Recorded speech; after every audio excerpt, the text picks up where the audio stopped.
Hello and welcome to Buddha and the Coach vlog powered by Soul Performance Academy. I'm your host, Dan Mickle. The Buddha and the Coach is a weekly vlog focused on looking at the teachings of the Buddha in a coaching light.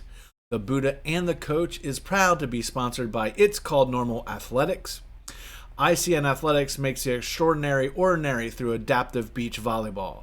Everyone should have the opportunity to enjoy and excel at this sport, and ICN offers the programs and education to make it normal for adaptive athletes to play on any court.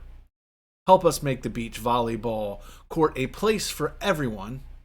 For more information or to make a donation, please visit icnathletics.com. It's Called Normal Athletics, a 501c3 corporation. And as usual, I'd like to thank Dave and John and everyone involved at It's Called Normal Athletics for all the great work that they are doing and for the sponsorship of the show.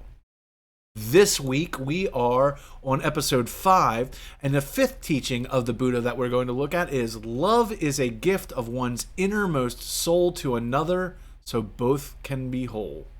I know what you are going to say. It's creepy. It doesn't have to be. We can love our team, our players, our fellow coaches, and not be creepy about it. But we have to make a decision. Are we fully going to love our players, or are we going to build a wall and a bubble around us in hopes to protect ourselves? And again, we can love our players without being creepy.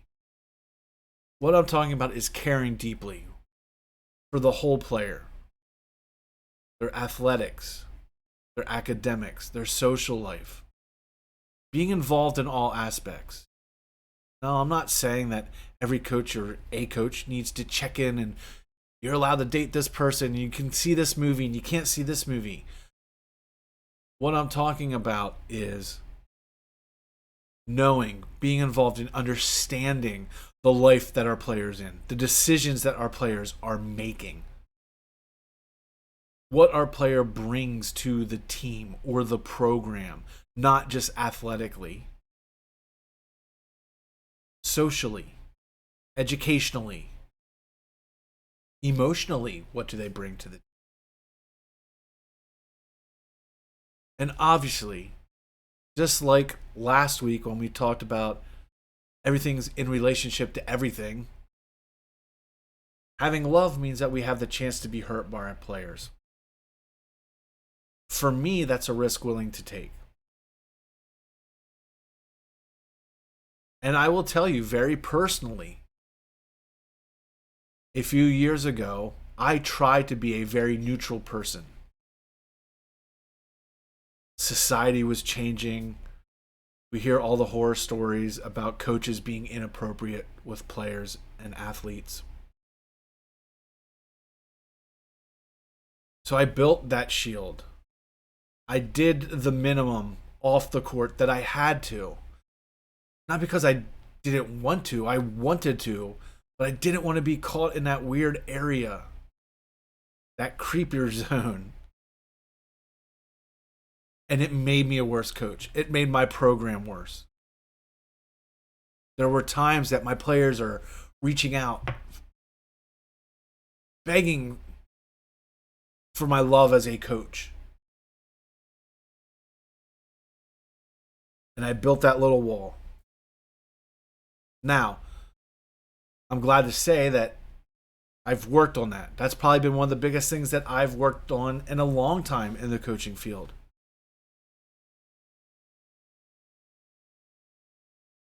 Because without me, that athlete is not whole.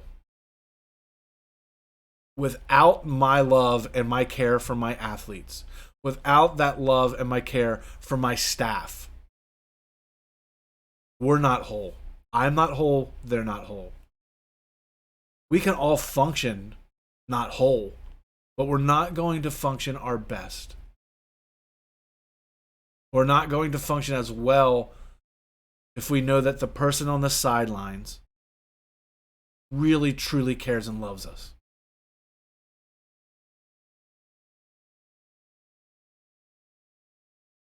Same with teammates. It's just like siblings. I love my siblings, but we don't always get along. We fight like cats and dogs sometimes, but I love them. And I will go to battle for them and I will work very hard for them. If we as a team don't love each other, we're not going to battle as hard as we could.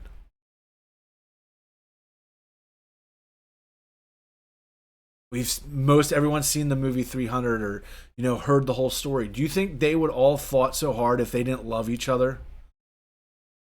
If they didn't have that common love to make each other whole, knowing that if that person is gone, I'm not going to be whole.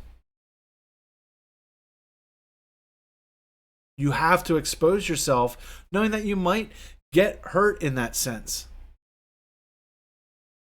to love. You invest a lot of time and emotion and then a player transfers or they quit the sport. It hurts. But that's because you cared and you loved and you're getting the best out of that player.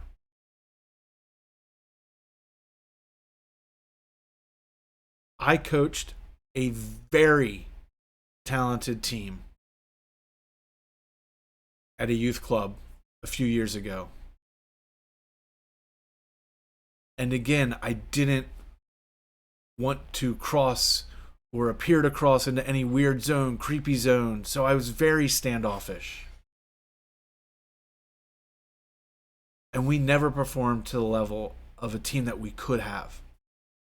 And I'm convinced it's because I didn't show them love and they didn't show each other love.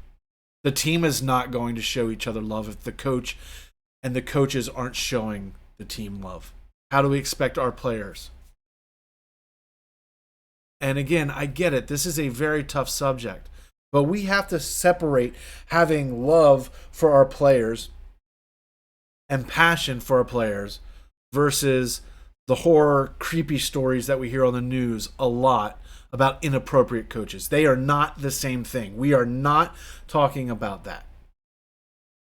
I am solely talking about giving a piece of yourself to your players to help them, to make them whole, knowing that you have their back. Letting them foster love for each other so that they know that they may not always agree, but they're fighting for the same cause. Their beliefs may be slightly different, but they want the same thing. And doing it out of love is what's going to get them there. And sometimes your love as a coach is the only thing a player has. Maybe they're away from home playing for you. Maybe they have a broken home. And you just being open and honest with them and caring for them is what keeps them going.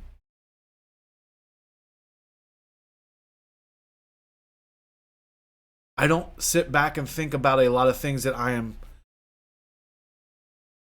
regret. But one of the biggest things that I am most thankful for is that during that time when I was being very distant and emotionally just a blank sheet, because I thought that's what needed to happen, I'm thankful that I didn't have a player go through a major crisis. I don't know as a coach I could have recovered from that, knowing that because I wasn't giving them my love may have affected someone's will and desire to live or to continue the sport. Something as simple as just being open and letting them know I care.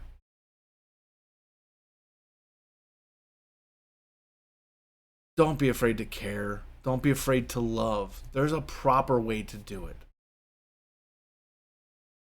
It's not always bad. It's not always creepy.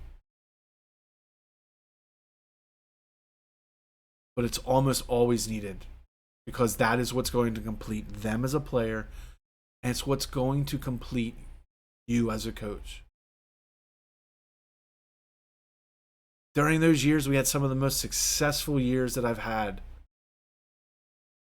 But when I look back at those, they're not filled with joy. It was like going in and punching a card and going to work and getting paid for it, and there was no emotional attachment. and I regret it.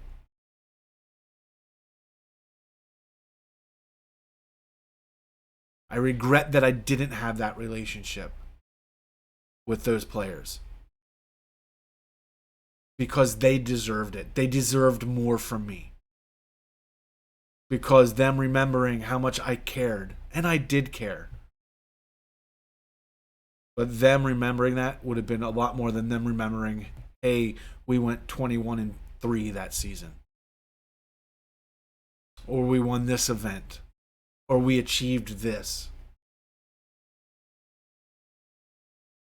It's time for us as coaches to get reinvested in our players. It's time for us to open up and give them a piece of ourselves, to love them.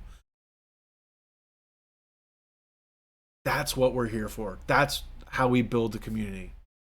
We're not robots. They're not robots. We're all humans.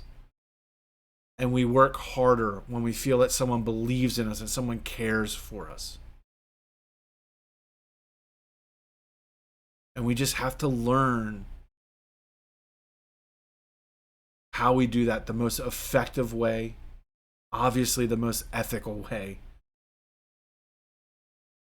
But it's okay for us to care and it's okay to love.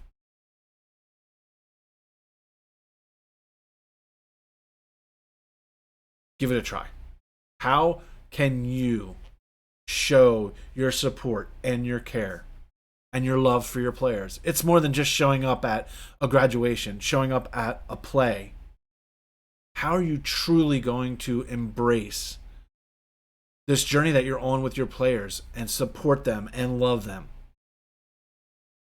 That's what I want to see in the comments this week.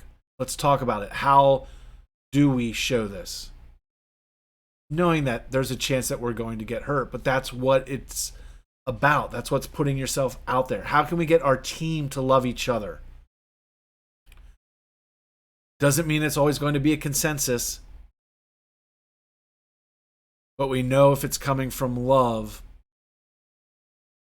then we don't have the hidden agendas. We don't have the egos. So let's talk about that. Again, like, share, subscribe, retweet, resend. Whatever you can do, let's get this conversation going. And again, thank you to It's Called Normal Athletics for their support. Please visit their website, icnathletics.com. And until next week, peace, love, and don't suck.